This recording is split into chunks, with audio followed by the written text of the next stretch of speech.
Salamat Panginoon at syempre sa aking Holy Spirit at sa inyong makikinig, mga gwapo-gwapa, pogi-pogi, o gwapa, migo-miga. Makinig kayo, nandito ako sa Pahayag 14. Pahayag 14, ang awit ng mga tinubos.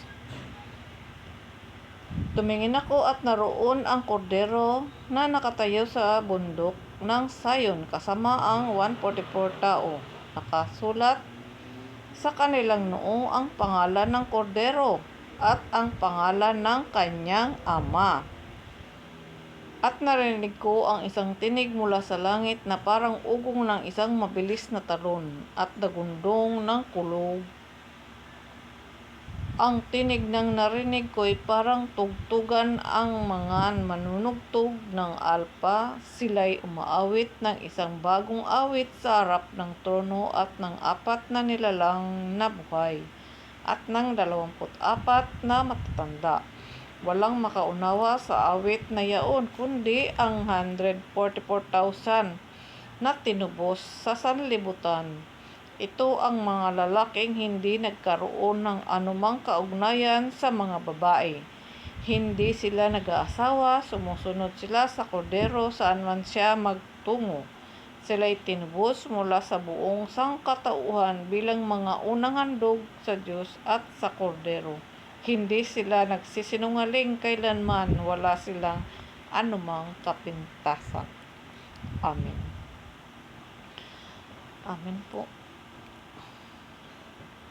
Salamat uli, Panginoon, at syempre sa aking Holy Spirit. Ang ganda ng nito. Nasa 14 ng payag.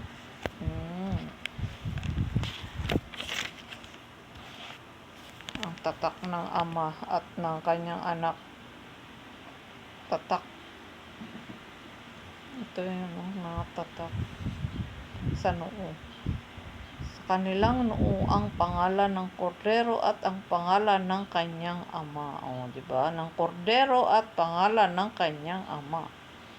At yung 20 ba yun? At yung 24 na matanda, walang nakaunawa at maawit sila, no?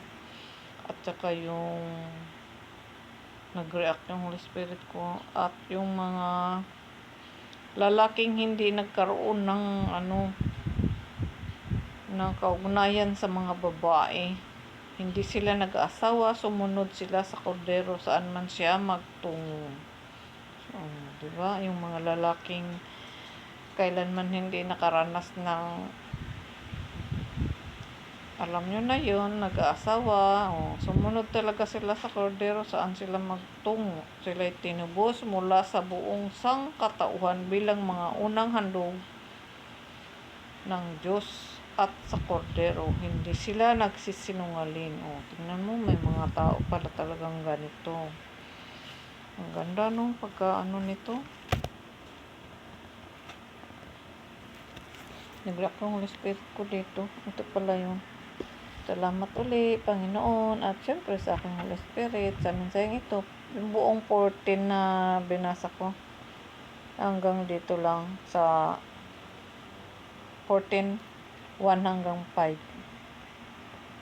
Yung binasa ko ngayon. Bigyan ng tatak.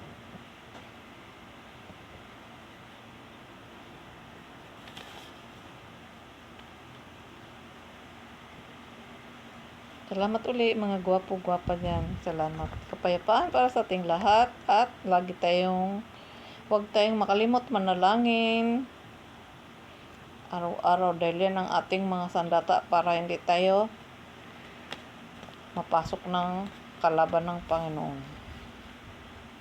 Sama sa atin nawa ang Panginoon lagi, araw-araw. Kapayapaan. God bless everyone.